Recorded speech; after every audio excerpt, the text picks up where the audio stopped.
Coucou tout le monde, j'espère que vous allez bien et bienvenue dans cette vidéo que j'aime faire tous les ans et je pense que vous l'aimez aussi, la vidéo de mes meilleures lectures de l'année précédente. Ici on parle donc de 2024. L'an dernier je pense que je vous avais dit oui c'est trop difficile de choisir seulement 10 livres parce que j'en livrais beaucoup plus donc je vais plutôt faire un 10%, ce qui me donnait l'opportunité de vous parler d'une vingtaine de livres. Cette année, nous avons le problème inverse. Je n'arrivais pas à trouver de livres dont je voulais vous parler en tant que meilleure lecture. J'ai fait beaucoup de très bonnes lectures en 2024. Vraiment, j'en ai fait plein. Je pense que ma note moyenne, elle est autour du 4. Donc le problème n'était pas là. Le problème, c'est que pour que je classe un livre en meilleure lecture, il faut qu'il reste avec moi, dans mon cœur, dans ma tête, sur le long terme. Et ça, c'est plus difficile à trouver. Il y a des lectures excellentes, mais il faut que, au-delà d'un 5 étoiles, ça ait aussi été un coup de cœur. Le 5 étoiles, il y a un côté un peu plus objectif pour moi, tandis que le coup de cœur, on est vraiment dans les émotions. Ayant ça en tête, j'ai quand même fini par trouver 9 livres qui sont mes meilleures lectures de 2024 et que je vais vous présenter. Je pense pas qu'il y aura beaucoup de surprises si vous m'avez suivi au long de l'année, si vous avez vu mes vlogs, mais si vous êtes arrivé plus récemment sur la chaîne, j'espère que cette vidéo vous donnera envie de tester les livres dont je vais vous parler. Je me suis même amusée à faire des petites mini-stats dessus juste pour le fun. Et puis quand même, j'avais envie de prendre le temps de faire... Je sais pas si j'ai envie de les appeler mentions honorables ou pas, mais j'ai remarqué qu'il y avait beaucoup de suites de séries que j'avais adorées en 2024, qui étaient quasiment des coups de cœur. Il en manque vraiment pas grand-chose. Et de façon globale, c'est des séries que j'ai adorées, donc j'avais envie d'en parler quand même aussi dans cette vidéo. Mais on va commencer avec mes 9 meilleures lectures, parce que c'est pour ça que vous êtes là. Cette année, je les ai même mis en ordre, donc le numéro 1 sera vraiment ma meilleure lecture de l'année. Et d'ailleurs, je serais curieuse de voir si vous êtes capable de la deviner. Donc mettez-le en commentaire, mettez pause. Dites en commentaire qu'est-ce que vous pensez que c'est. Et on y va pour un petit top. En 9e place, j'ai mis Les Sorcières de Brooklyn, une petite découverte graphique que j'ai fait cet automne. Il y a 4 tomes de sortie et j'en ai maintenant lu 2. Mais le premier, vraiment, ça a été un coup de cœur pour l'ambiance de ce graphique, pour les dessins aussi, les illustrations sont magnifiques. On suit Effie, qui est une jeune fille qui a perdu sa mère et qui va vivre chez sa tante et l'amie proche de celle-ci. Elles vivent dans une maison à Brooklyn qui est absolument incroyable, j'y déménage demain, mais surtout, elles sont sorcières et Effie va découvrir qu'elle en est une, elle aussi. C'était super mignon, c'était très moderne avec un souci d'intégrer certaines visions du monde autour de la diversité, autour de vraiment un message plus féministe, intersectoriel et tout ça que j'ai beaucoup aimé à travers un média plus jeunesse. Et c'était tellement émouvant aussi. Il y a des choses qui sont dites dans ce livre. Je m'étais dit, j'aurais aimé entendre ces choses-là aussi quand j'étais petite. Et donc voilà, j'ai adoré ces livres. Je me suis régalée avec le 2e tome et j'ai hâte de continuer. En 8e position, on a un autre graphique. Seule la mort atteint la vilaine. Gros coup de cœur pour cette série webtoon qui a été adaptée papier. Freya qui s'amuse à faire des allers-retours en arrière. Tu veux venir sur mes genoux? Viens. Je disais donc, gros coup de cœur pour ce webtoon. Le personnage principal est une jeune fille qui va se retrouver plongée dans ce jeu vidéo et elle est dans le rôle de la méchante qui est destinée à mourir. Pour survivre, elle doit faire augmenter son niveau d'affinité avec différents personnages masculins et c'est hyper bien fait. Il y a une ambiance de romance, mais c'est comme unilatéral de la part des personnages masculins parce que elle, tout ce qu'elle veut, c'est survivre au jeu. Et on la voit pas encore développer un attachement qui soit non calculé avec certains des personnages. Je pense que nous, en tant que lecteurs extérieurs aussi, on voit certaines choses qu'elle ne réalise pas nécessairement encore, mais le tout est hyper fascinant. Dans chaque tome, on approfondit un peu la relation entre différents personnages, on a un peu plus de backstory, c'est plein de rebondissements, franchement, j'adore. J'ai d'ailleurs lu les 5 tomes qui sont sortis, j'ai tout rattrapé mon retard, et j'attends avec impatience la sortie du 6e. Le prochain livre, c'est la seule suite de série au sens strict du terme, qui est dans mon top. Et il s'agit du livre des radieux de Brandon Sanderson, en tout cas la première partie, qui est déjà très longue. La Voix des rois, c'est un de mes gros projets lecture. Au fil des années, j'essaye de l'avancer petit à petit et je suis très motivée à continuer à le faire cette année parce que dans un monde idéal, j'aimerais aussi les relire en anglais. Alors là, je deviens un peu utopiste. Cette saga, c'est vraiment une de mes sagas fantasy préférées. C'est extrêmement riche, développé, ça prend son temps, ce qui ne me dérange pas. Même s'il y a beaucoup de pages, au final, elles passent vite parce qu'on est à fond.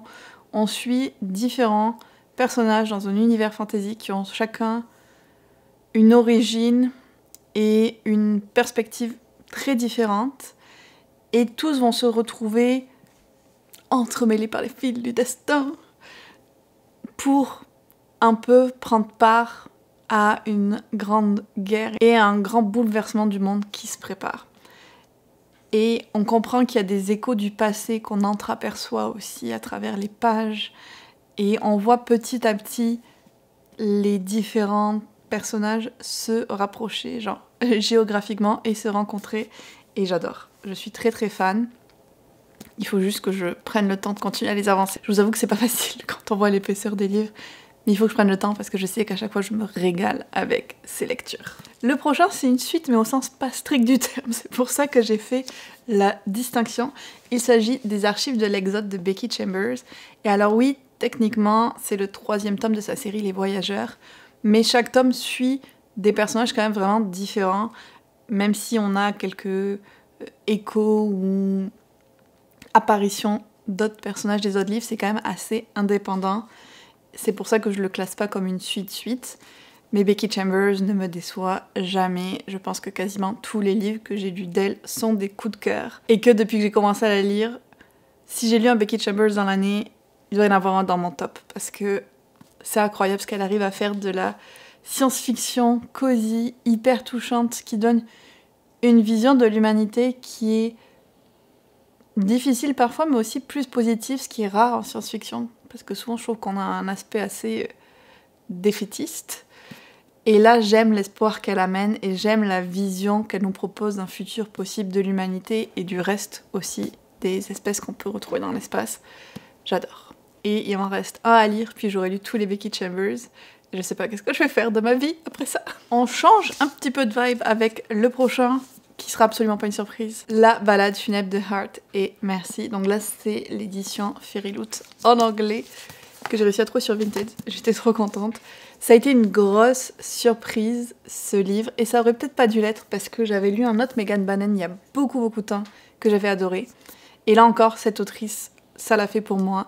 J'ai plongé à pieds joints dans l'univers de fantasy qu'elle nous proposait avec cet aspect un peu cowboy western où il y a des rangers qui vont tuer des zombies, des spectres. Je sais pas exactement la terminologie exacte, mais l'idée c'est que c'est des morts qui sont revenus à la vie et qui veulent tuer des vivants. On retrouve pas mal l'idée du zombie.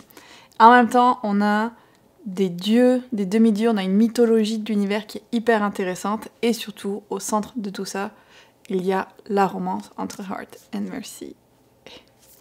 J'ai vécu tellement d'émotions écoutez en lisant ce livre, je l'ai adoré. Et on l'a lu avec Les Kepaz, et là la suite est sortie en français sur Twyla et Frank, le titre exact m'échappe. Donc on va aussi pouvoir lire la suite. Encore une fois, c'est pas une suite au sens strict, vu qu'on suit d'autres personnages. Et j'ai vraiment hâte de voir si je vais avoir un coup de cœur aussi, si toute cette série va être que des coups de cœur. Je vous tiendrai au courant, bien entendu. Les choses sérieuses commencent. On en est au top 3. Encore une fois, vous devez pas être surpris, puisque le prochain dont je vais vous parler très brièvement, c'est Bride de Ali Hazelwood. Je pense peut-être que j'ai lu ce livre au bon moment pour moi. Il répondait à mon besoin de romance paranormale, un petit peu dans les clichés du genre, parce qu'on a quand même des loups-garous et des vampires, mais qui s'en éloignent aussi dans les aspects plus problématiques qu'on peut retrouver dans les anciennes romances de ce style. Il y avait tout ce que j'aimais, tout ce que je voulais dans ce livre-là. J'étais, encore une fois, émotionnellement investie à fond. Lo, le personnage masculin, je l'aime d'amour. C'est un des book boyfriends de l'année. Misery, j'ai adoré son personnage, donc elle c'est la vampire. Je l'ai beaucoup trop aimé. Vous pouvez voir les annotations que j'en ai faites. et ma petite page de garde. Très basiquement, il s'agit d'une histoire de mariage arrangé entre l'héritière des vampires et l'alpha des loups-garous. Et sous couvert de ce mariage arrangé, il y a beaucoup de tensions politiques et Misery qui essaye de retrouver sa meilleure amie qui a disparu. On a un petit peu un mélange de tout ça. On a surtout la romance qui va se développer entre les personnages. J'ai juste accroché à fond. Je comprends tout à fait que ce soit pas le genre de livre qui va plaire à tout le monde. Il faut vraiment accepter ce qui s'y passe. Mais moi, je l'ai fait et je l'adorais. Et j'espère qu'elle va continuer avec les autres personnages qu'elle nous a présentés dans ce livre parce qu'elle pourrait totalement en faire une série. En deuxième position, là aussi pas une surprise parce que c'est une des autrices en qui j'ai totalement confiance et à chaque fois que je lis ses livres, je me régale. Funny Story d'Emily Henry. Je pense que c'est le seul que je vous présente qui n'est pas encore sorti en français, mais il va très probablement être traduit vu que quasiment tous les autres l'ont été. Dans Funny Story, on a Daphné, je me souviens de son nom, c'est incroyable. Et je pense que le personnage masculin, non lui j'avais oublié, Miles. Donc Daphné et Miles cohabitent d'une façon un peu contrainte et forcée parce que leurs ex respectifs se sont mis ensemble. Ils étaient amis d'enfance et à un moment ils ont passé le bord de l'amitié. Donc ils essayent tous les deux de se mettre de cette rupture amoureuse un petit peu difficile et au final il va y avoir quelque chose qui va se passer entre eux. J'avais adoré les personnages de façon individuelle, j'ai adoré leurs relations, la petite ville encore une fois dans laquelle se passe l'action, le fait que Daphné travaille à la bibliothèque, en plus on avait un petit peu d'éléments autour des livres, tout était merveilleux. Lui aussi je me suis régalée de la noter, j'ai vécu plein d'émotions en le lisant et vraiment surveiller la traduction. Et enfin, on en arrive à la première place. J'aurais jamais pensé, honnêtement, j'aurais jamais pensé que un livre sur ce sujet pourrait être ma meilleure lecture de 2024. Je m'y attendais pas, ça m'a pris par surprise totalement et c'est incroyable. Il s'agit de The Warm Hands of Ghost de Catherine Arden qui est sorti en français, je me souviens plus du titre, donc je vous mettrai la couverture là. Je pense que sa sortie est passée un petit peu inaperçue, donc j'en profite pour souligner vraiment que vous devez lire ce livre, il est incroyable. On y suit l'histoire de Laura, qui est une infirmière pendant la Première Guerre mondiale. Elle a été rapatriée à Halifax, d'où elle vient, suite à une blessure. Et peu de temps après qu'elle soit arrivée, il y a une grosse explosion d'un bateau qui se fait dans la baie de Halifax, et ça c'est vraiment arrivé, qui cause énormément de morts, qui dévaste toute une partie de la ville, et ses deux parents décèdent. Donc vraiment la pauvre Laura, elle n'a pas de chance. Mais en plus de ça, elle apprend que son frère Freddy, qui lui était encore soldat à la guerre, est porté disparu dans des circonstances étranges qui laisseraient présumer qu'il est mort. Et là, Laura, elle peut pas accepter ça. C'est la seule personne de sa famille qui lui reste. Donc, elle va décider de retourner en zone de guerre et de chercher qu'est-ce qui est arrivé à Freddy. On suit cette timeline et en parallèle de ça, on suit la timeline de Freddy quelques mois plus tôt, au moment de sa disparition. Et c'était juste incroyable comme histoire. C'était beau, c'était horrible aussi parce qu'on parle quand même de la Première Guerre mondiale. Mais il y a ce côté poétique que Catherine Arden arrive à mettre dans ses livres. Elle mêle le monde moderne avec un peu l'aspect plus mythique, fantastique de temps ancien parce que la Première Guerre mondiale a quand même marqué un énorme tournant technologique dans le monde.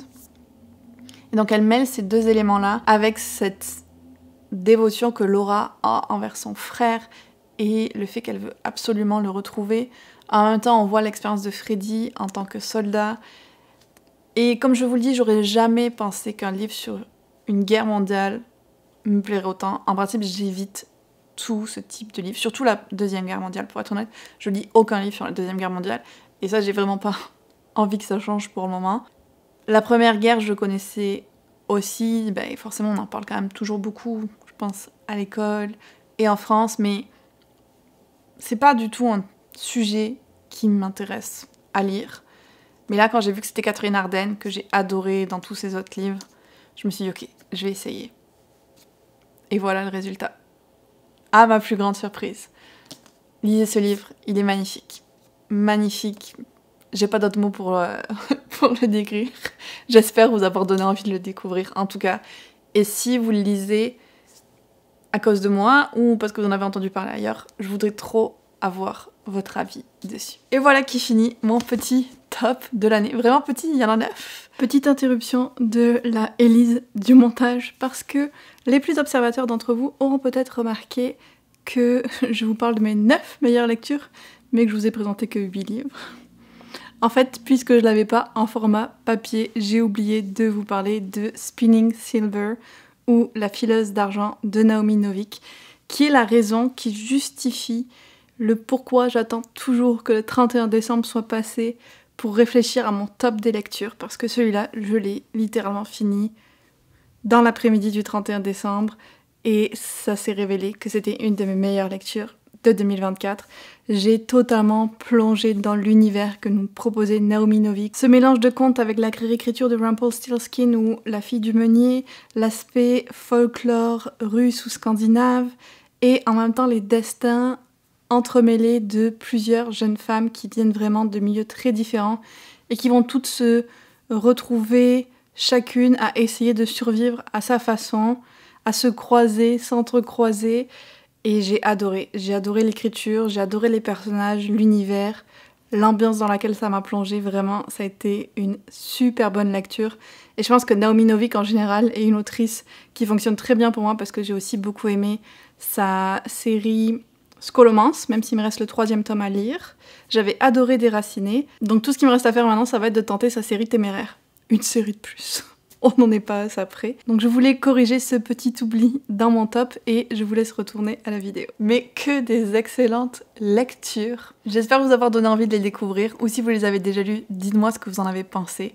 Vous pouvez aussi bien sûr me dire quelles ont été vos meilleures lectures de l'année. Et avant de passer aux suites mentions spéciales, je voulais vous parler 30 secondes de stats que j'ai faites pour mes livres préférés. Et ça, c'est quelque chose que j'ai envie de reproduire d'une année sur l'autre parce que je me dis, est-ce que peut-être que j'arriverai à augmenter mon potentiel de meilleure lecture en suivant un certain pattern qui se répète au fil des années. Si on parle de genre déjà, il y avait 6 fantasy dans la liste, à différents degrés. Il y en a, c'était juste de la romance paranormale, comme Bride, et d'autres de la fantasy épique, comme le livre des radieux.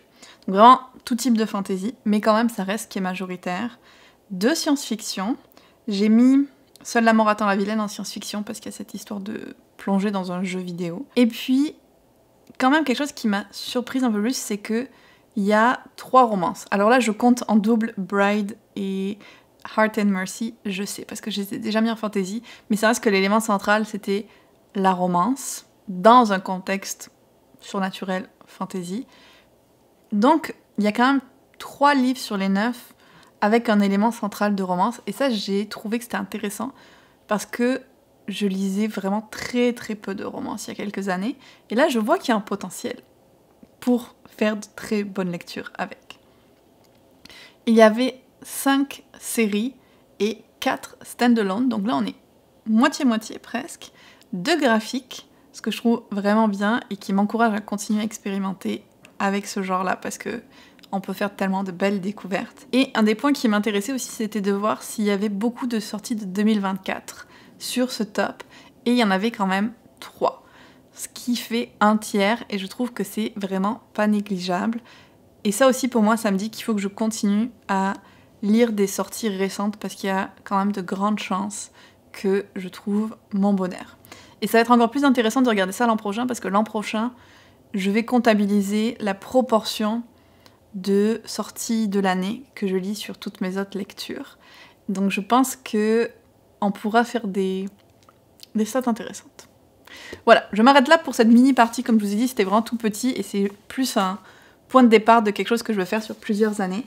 Maintenant, on va pouvoir passer à la deuxième partie de la vidéo où je vous parle de mes mentions spéciales suite de séries. Et je pense que ce qui fait qu'il n'y en a aucun de ceux-là qui se soit mis dans mon vraiment top officiel, c'est qu'il y a eu d'autres tomes, souvent le premier, que j'ai encore plus aimé dans la série. Mais ça se joue vraiment, vraiment à pas grand-chose. Je vais commencer, là il n'y a pas d'ordre particulier, avec L'Or Olympus, le webtoon que j'ai enfin fini cette année. Donc tout n'est pas encore sorti en format papier, alors j'en ai juste pris un au hasard pour illustrer la vidéo. Mais j'ai fini tout ce qui était existant et l'histoire complète. Et je me suis régalée avec cette réécriture d'Hadès et Perséphone. Il n'y en a aucune qui se compare à ça pour moi. C'est tellement riche, l'autrice va creuser tellement de thèmes et tellement d'autres mythes à travers l'aspect central de l'histoire entre Hadès et Perséphone. J'ai vécu tellement d'émotions avec cette série. C'était génial. Et je me suis régalée de la continuer et de la finir en 2024. Maintenant, j'ai envie de tout relire. Je pense que je le ferai une fois que tout sera sorti au format papier. J'ai aussi adoré la suite de l'encyclopédie féerie d'Emily Wilde. Donc Emily Wilde Maps of the Otherlands. Mais je l'ai un tout petit peu moins aimé que le premier tome. C'est pour ça qu'il n'a pas réussi à se hisser à la catégorie supérieure. J'adore cette série, j'adore cette autrice. J'ai lu d'autres livres d'elle et j'étais très fan. Donc pour moi maintenant c'est une autrice dont je vais surveiller toutes les sorties de façon quasi automatique. Emily Wilde, c'est une dryadologue qui étudie les fées dans leur habitat naturel, ce qui peut se révéler un petit peu dangereux des fois. Et ce livre est souvent classé en cozy fantasy, et même moi je le mets dans cette catégorie-là. Mais c'est de la cozy fantasy à la limite du genre, parce qu'il y a quand même beaucoup d'action, beaucoup de choses qui se passent, des enjeux plus importants, mais il y a quand même cette sensation quand elle écrit dans son journal au coin du feu de la cabane qu'elle loue pendant qu'elle fait ses études.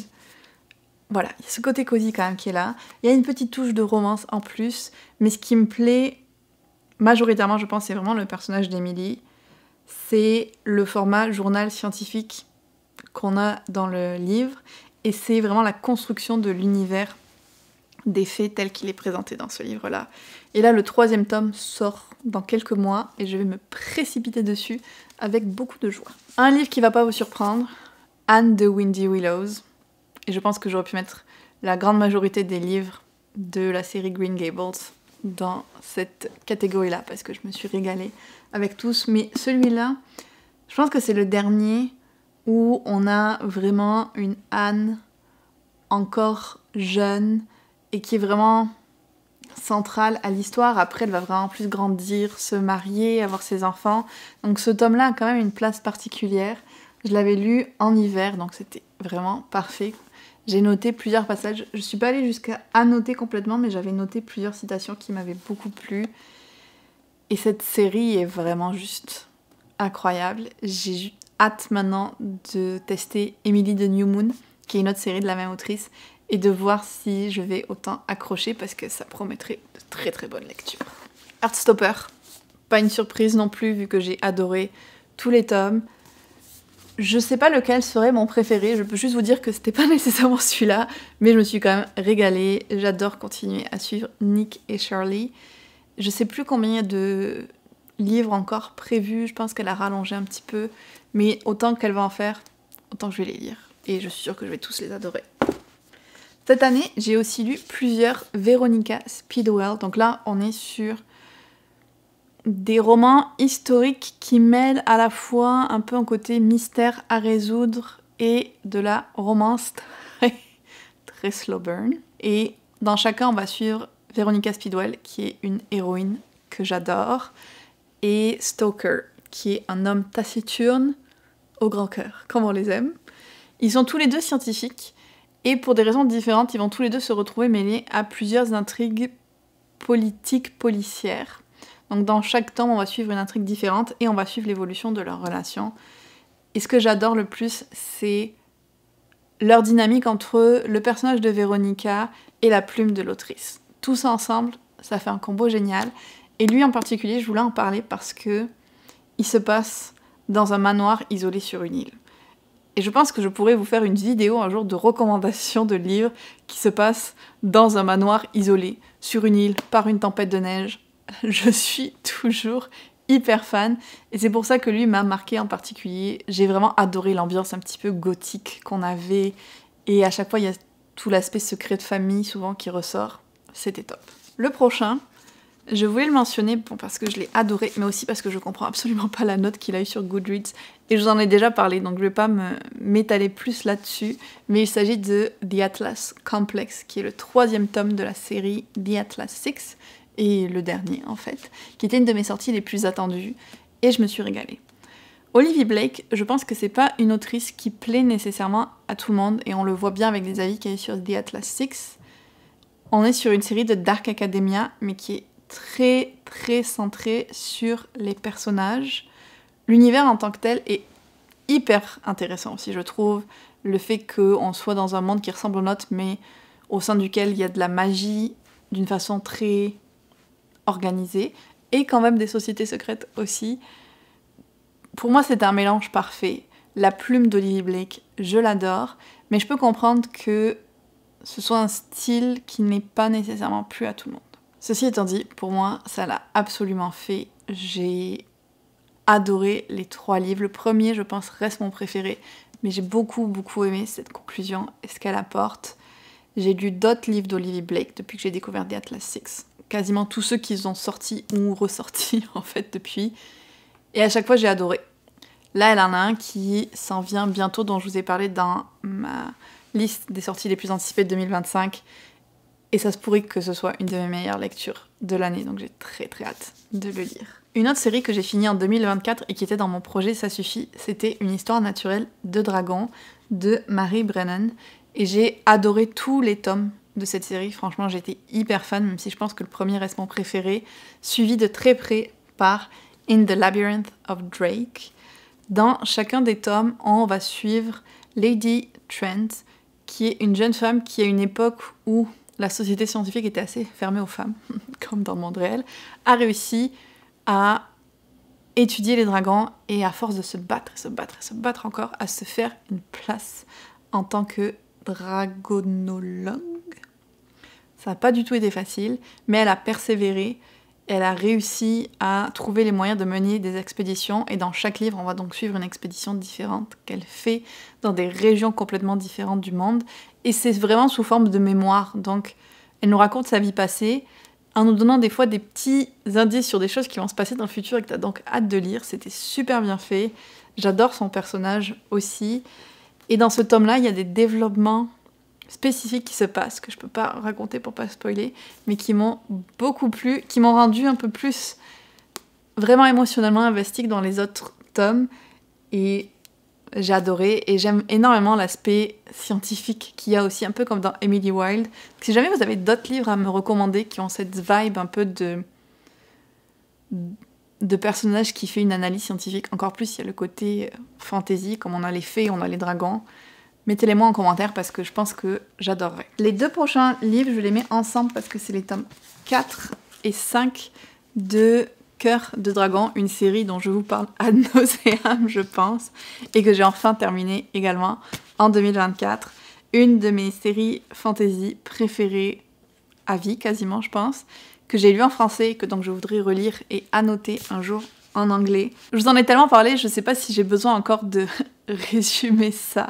Donc je pense que je vais dire simplement que pour moi cette saga c'est un mélange entre Le Nom du Vent et Game of Thrones, mais écrit par une femme. Je pense que c'est la meilleure façon de le décrire. Ça représente bien qu'est-ce qui s'y passe. C'est hyper inventif, original, les personnages sont top, l'univers est complexe des fois.